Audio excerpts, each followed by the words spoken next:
Shares for beginners. Phil Muscatello and Finpods are authorised reps of Money Sherpa. The information in this podcast is general in nature and doesn't take into account your personal situation. Valuation is an art, not a science, even though there can be a lot of maths involved. It's hard to value a stock at the best of times. And, for me, to try and value a stock where you don't even have the first line in the P&L, it makes it even more difficult. So I generally try to find stocks who have revenue as a get-go. G'day and welcome back to Shares for Beginners. I'm Phil Muscatello, and I also host another occasional podcast series called Talking Companies with Mark Tobin from Coffee Microcaps. You may have met him before on the podcast. We chat with CEOs from some of the undiscovered gems at the smaller end of the ASX. G'day, Mark. G'day, Phil. Mark's work began as an equity analyst in Sydney, igniting a passion for uncovering hidden investment opportunities. His tenure with Wilson Asset Management, a renowned small and microcap specialist manager, shaped his path as he delved into the world of undervalued growth companies. From that point forward, Mark's relentless pursuit of undiscovered microcap stocks has been a driving force in his career. Did you like that? That was from ChatGPT. Very good. Glad to see sure you're moving with the times, Phil. All these fancy technologies. Well, I just wanted to make sure you had an heroic entrance to the podcast. So tell us about catching the microcap bug at Wilson Asset Management. And I know we've covered this before, but it's always, not everyone's listened to every episode, and I think it's worthwhile going through the origin story again. Yeah, so I was at Wilson Asset Management. It's a few moons ago now. They were really known as a kind of a small cap boutique manager. At that point, there was only 3 listed investment companies. They've obviously branched out into many, many more since I had left. And within those 3 listed investment companies, there was kind of 2 main strategies, both focused on the small and microcap end. And within those strategies, we always had a bit of a focus on microcap stocks, ones that would be too small for, say, other small cap managers who are running, just like a pure standalone small cap fund, but we thought, could kind of graduate up into the small cap universe proper. And those were the companies that I really liked, because you'd go to maybe a briefing if one of the brokers was hosting the company, or, you'd maybe go and visit their headquarters if you're on a day trip.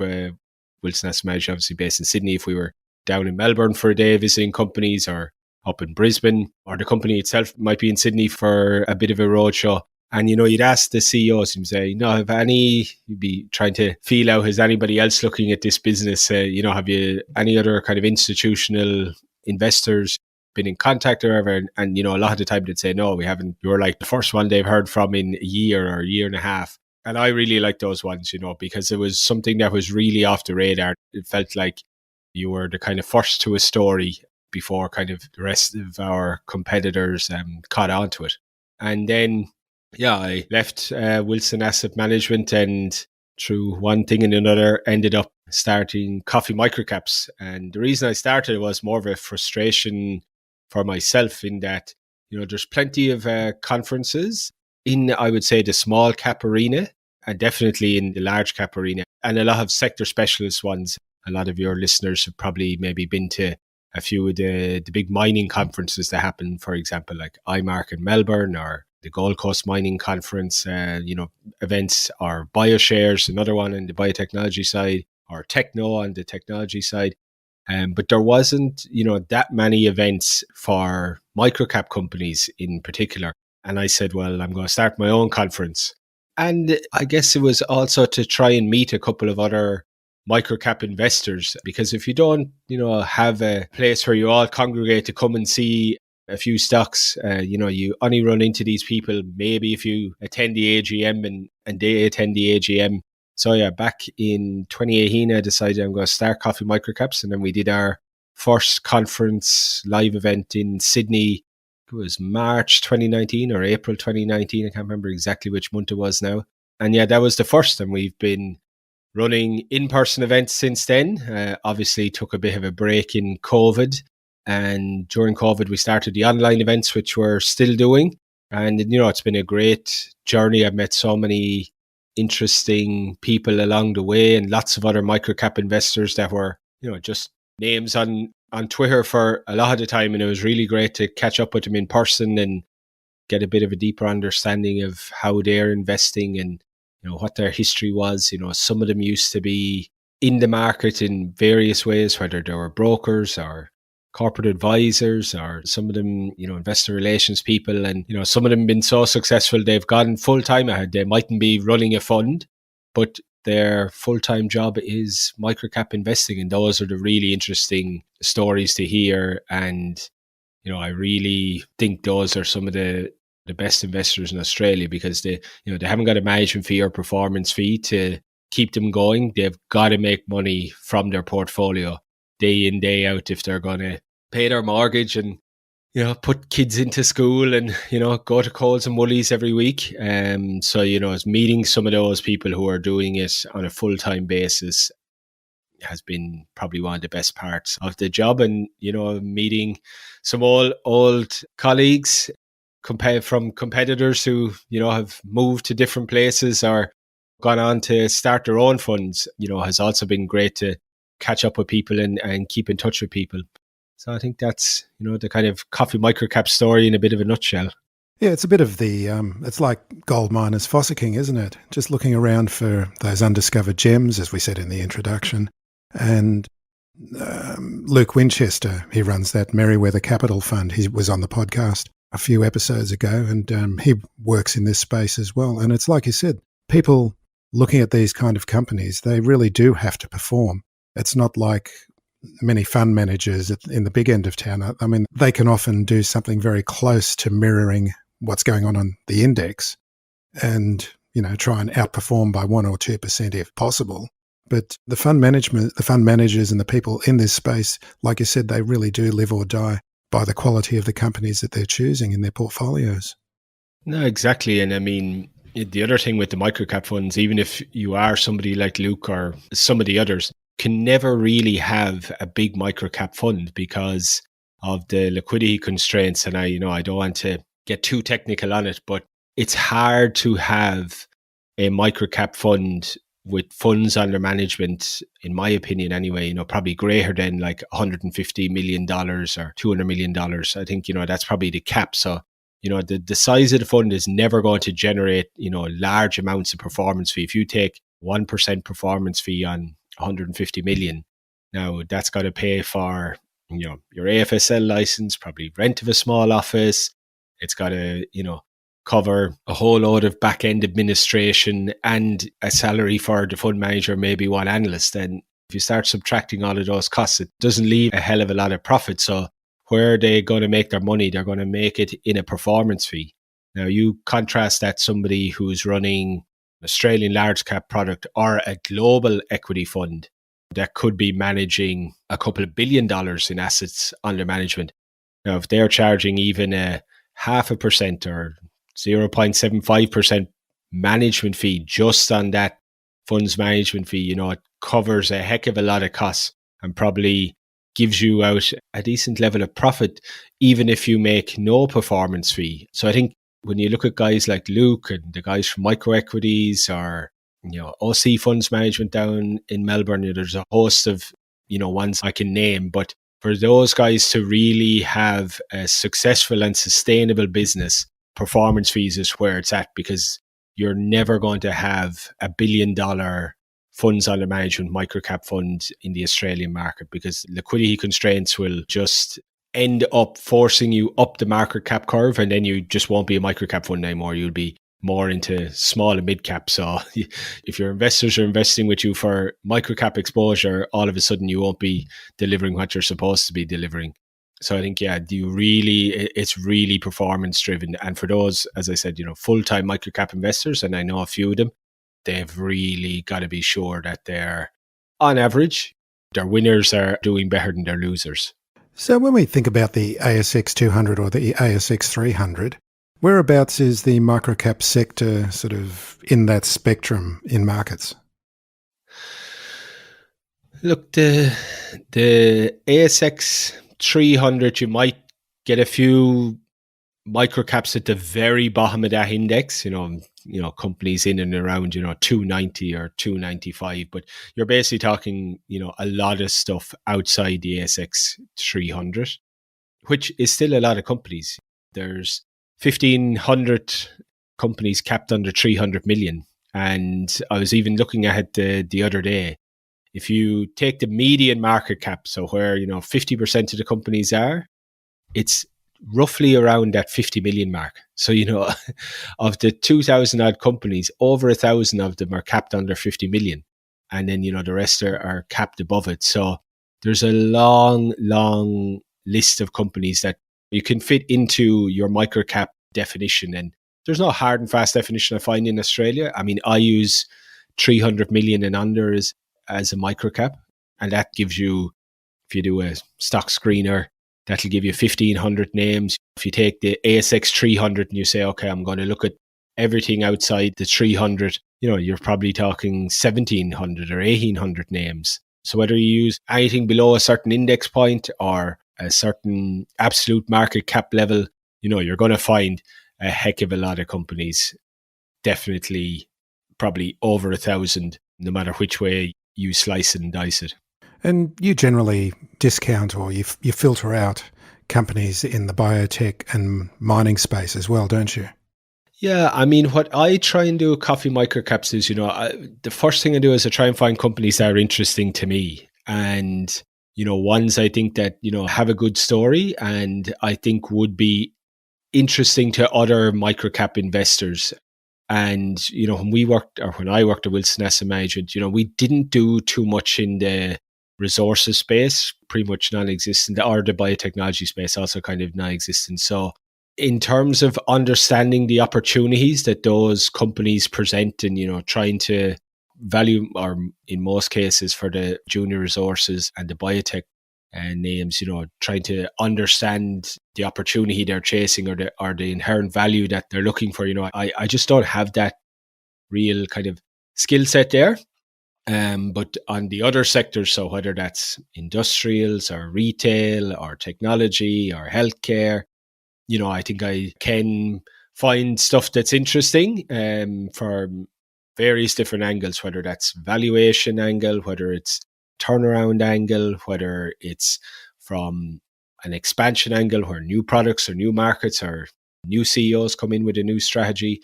I think I can start to highlight stories to other microcap investors that, I think they'll find interesting, or it'll be one to, maybe put on the watch list and keep an eye on. So yeah, the other thing is with the resources and the biotech side of things, I just think that those have a very good ecosystem that's kind of developed around them, where investors can go and find out in probably much more detail and much more in depth from other conferences or websites, or so I don't think hearing them on Coffee Microcaps is going to really add a whole lot of value to people who look at that space on a regular basis. Whereas I think on Coffee Microcaps, I can add a bit of value to companies that might be a bit off the radar and are interesting from some kind of an investment angle. So what is it about this end of the market that investors might find interesting in terms of including something in their portfolio? I think what's interesting about it is just the array of products and services that you come across down this end of the market. You get a lot of specialist niche businesses that are, doing something in a particular market or a particular sector that is small relative to, let's say, an Amazon or a Facebook or whatever, but they're at the start of their journey where they're doing maybe a couple of million in revenue. But in Australia, or maybe even a bit internationally, they've got a large market in terms of where they are now that they can expand into.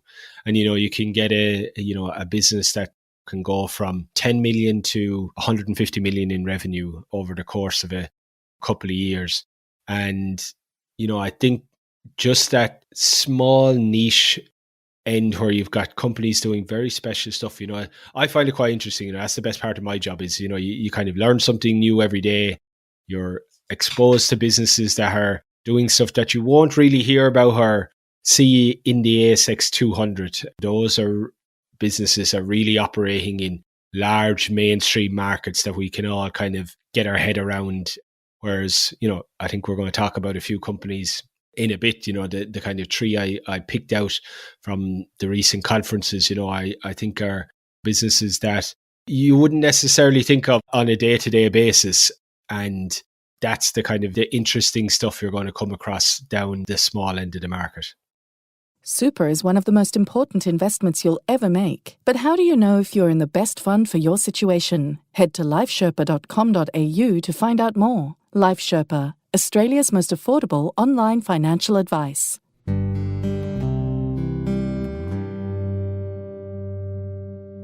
And you referred to liquidity a little earlier on in our conversation, and this is an issue with this end of the market, and a lot of the price action can be affected by the lack of liquidity here. Tell us about that and what investors should be careful or mindful of. Yeah, I'm reminded of the old saying, when you're investing in microcap stocks, liquidity is a feature. It's not a bug, and it just comes with the territory. And I've got a watch list, I think, of 150 stocks I keep an eye on a kind of day-to-day basis. And you'll see a stock up 8-9% on, there's been no ASX announcement, in the market itself. If you look at the all odds of the 200 for the day might have been flat, and then the following day the market's down a bit, but the same stock is now down 6%. And then you look over into what was the volume it was traded on? It could be 8,000 shares or 12,000 shares, and the share price may be like 60 cents. So yeah, you will get kind of big jumps up and down on a daily basis in share prices on just some of the small volumes that are traded. I think, in microcaps, that's just something you've got to accept. And I think for smaller retail investors, who aren't trying to commit large amounts of capital, if they're, only dealing in a couple of $1,000s here or there, it's probably not that much of a concern. For people like Luke, as you mentioned earlier, who's running a proper fund, it's a bit more of a consideration from him, as not so much a risk, but something he's got to be mindful on a portfolio level. What's the liquidity of his portfolio overall, and how does he take advantage of it when it appears, whether that's to sell a stock or to buy a stock. Yeah, I think for microcaps, it's a feature of this part of the market, not a bug, and you just got to manage it, learn to deal with it, and just know that you're going to have these relatively big swings in price on low volumes from kind of day to day, week to week, whatever it might be. And it's just part and parcel, I guess, of microcap investing. I know, Mark, that you don't have any holdings in any of the companies that you cover, obviously for reasons of conflict of interest. But if you were looking to invest in any of these companies, what sort of process would you start using to identify opportunities? Yeah, I mean, as you say, I don't have holdings in any companies for conflict of interest reasons, and it makes compliance a lot simpler as well when you don't. But in terms of looking for companies, I can give you the process that I use to try and find companies to present at the conferences. And the first thing is, are they capped under 300 million? So that's kind of my starting point for trying to find a microcap. The second step then is, are they in revenue? So for a lot of the like biotechs and junior resources, a lot of them are pre-revenue. So that's another reason they tend to kind of fall out. And valuation is an art, not a science, even though there can be a lot of maths involved. It's hard to value a stock at the best of times. And, for me, to try and value a stock where you don't even have the first line in the P&L, it makes it even more difficult. So I generally try to find stocks who have revenue as a get-go.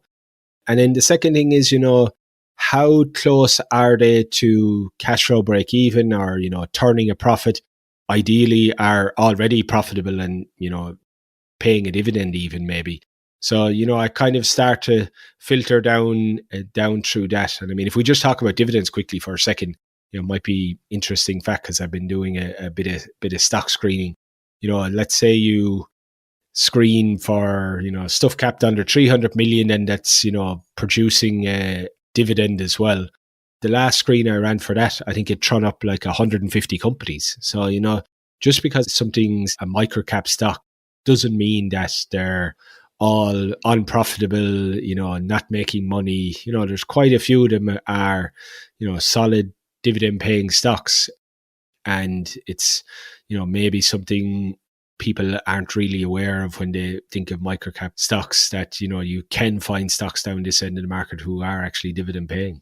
Yeah, it's not something you think about in this end of the market at all, is it? But You're right. I mean, a lot of these are solid industrial companies. Often many of them have been around for tens of, decades at a time and doing not terribly sexy, software as a service stuff or, anything to do with new technology. They're good, solid businesses producing things.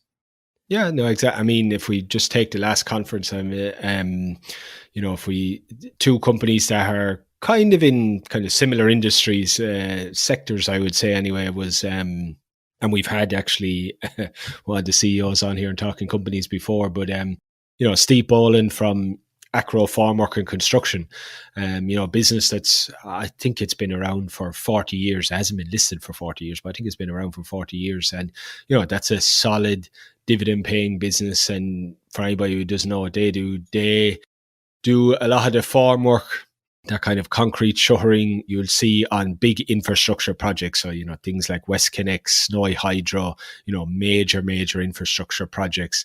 And, the business has kind of evolved under Steve to be, rather than that, simple concrete formwork, they're doing, much higher end kind of specialist engineered stuff these days, and, done it very successfully. I think if anybody had invested the day Steve was appointed CEO to today, they would have done very well out of it. But that's a business where, you can kind of see it every day if you're driving past or getting caught in traffic because of one of these projects, and might see the Acro sign up there. That's what, a dividend paying microcap. And similarly, we had John Lorente from Big River Industries, and, they supply essentially, timber for a lot of, high-end buildings, high-end residential, high-end commercial buildings, that like beautiful, like wood facades or floors or stairs or balustrades.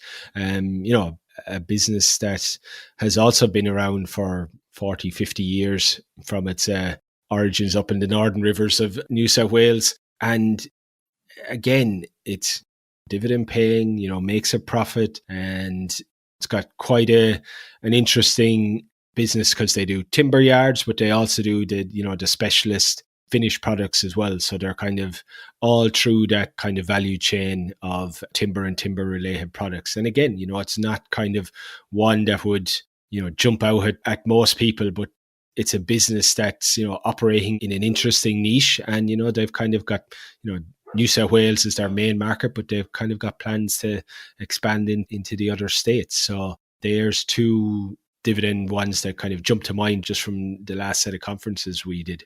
So we finally met in face, person to person, for the first time at the conference back in April.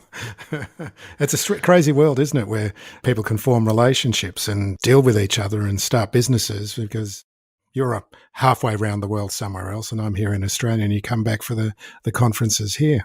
Yeah, and I mean, for me, it was a little less surreal because it's the kind of second time around the sun for me, if I can say that, because when I hosted the first conference back in 2019, I met so many people that I'd only ever engaged on over email or via Twitter for probably a couple of years before that. So when we met at the conference, it was the first time I met a lot of those people in person. So, meeting you for the first time in Sydney in April was kind of the second time. And, a lot of people I'd met kind of over that COVID period for the first time, or had kind of come in contact with Coffee Microcaps, and I'd kind of gotten to know. It was a first time meeting a good few of them. And whereas because the conferences had been kind of running on a regular basis, I might have an interaction with somebody on Twitter and then they say, oh, I'm going to see you at the next conference. So it's only a couple of months away. So, having the COVID enforced break, led to meeting a few more people than normal at a conference. But yeah, I mean, 2019 was exactly the same. People there I'd probably known for 3 or 4 years, Luke Winchester being one of them, who I was meeting kind of for the first time. And having worked in Sydney for, the best part of 5 years or a little over 5 years, I didn't actually know a whole lot of investors from Melbourne or Brisbane. And we had a good few people fly in for the conference in Sydney because we only used to host it in Sydney then. And, a lot of those people came up from Melbourne or down from Brisbane. I, hadn't met in person either. So it was really great to meet them in person. We'll get back to the show right after this brief message. Why am I buying, holding, or selling a share? If you can't answer that basic question, then you don't have a plan. The best investors are ruthless in executing their plans. I've been fortunate to meet many great investors on the podcast. Tony Kynaston is one of the best. He has a clear and systematic approach to investing that is honest, sensible, and methodical. It's called QAV, Quality at Value. QAV now offer an excellent light plan for only $29 per month. You can follow their buy and sell recommendations and learn the ropes. And the first month is free using the promo code SFBLIGHT. Go to qavpodcast.com.au to sign up. That's qavpodcast.com.au using the promo code SFBLIGHT. Past performance is not a guarantee of future returns. Please read the QAV FSG and consult a financial professional before investing. I receive a small commission for services I recommend, and I only recommend services I use myself. So let's talk about a couple of the other companies that presented at the conference. You've got it first on your list is Immuron. Yeah. Look, what's the code on that one? IMC is the code. I think it's an interesting little business. So they have, their main product is Travelan, which you might have seen in your local Chemist Warehouse or Terry White or whichever one you normally go to. And, it's basically they focus on international traveller market and traveller diarrhea.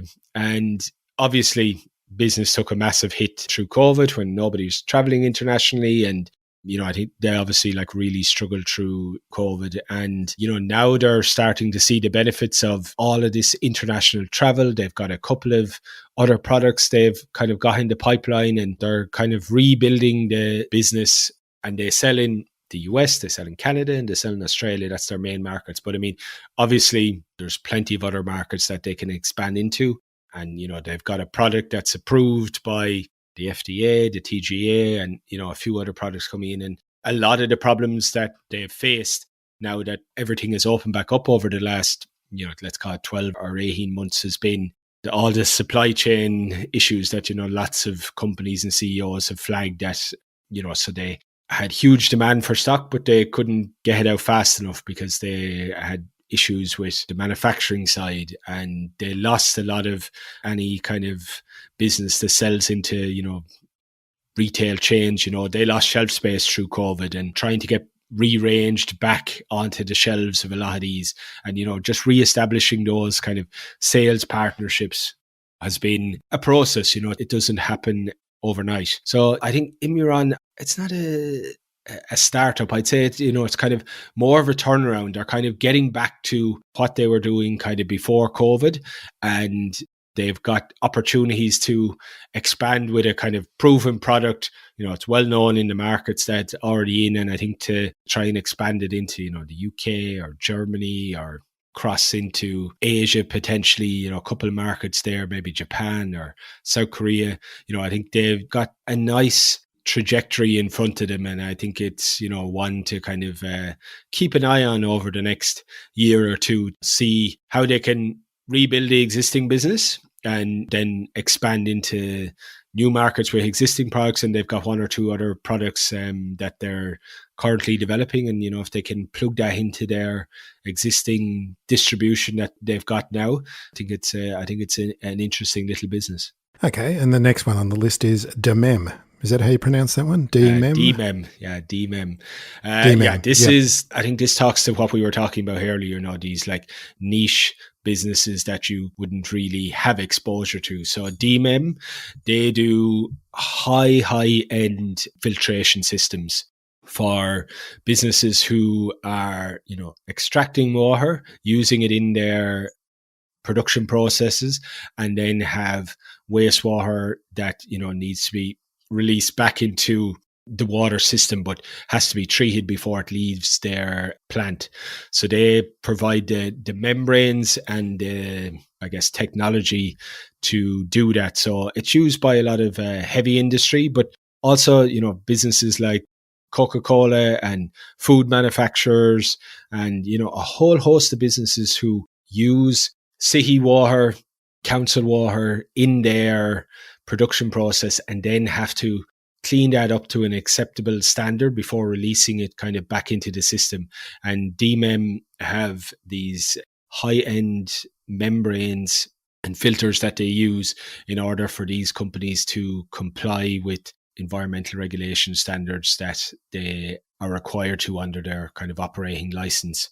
So, you know, it's a very specialized technical business, you know, a business to business type operation. So, you know, you kind of completely different to Immuron in that, you know, you won't see the De.mem logo at your local retailer or local chemist, or you won't really come across it in kind of everyday living. But I think it's a really interesting business where they still have, you know, scope to expand and, you know, been on a quiet path. They're just getting to that kind of inflection point of profitability. They've, you know, done 1-2 acquisitions, which is giving them a kind of a presence right across Australia, because that's one of the things they said they wanted to do. If you look back maybe 2-3 years ago, they really wanted a national presence. When you're dealing with somebody, you know, like Coca-Cola, you know, they don't want to be dealing with one supplier in New South Wales and another supplier in WA. So they've managed to do that, and, you know, they're been slowly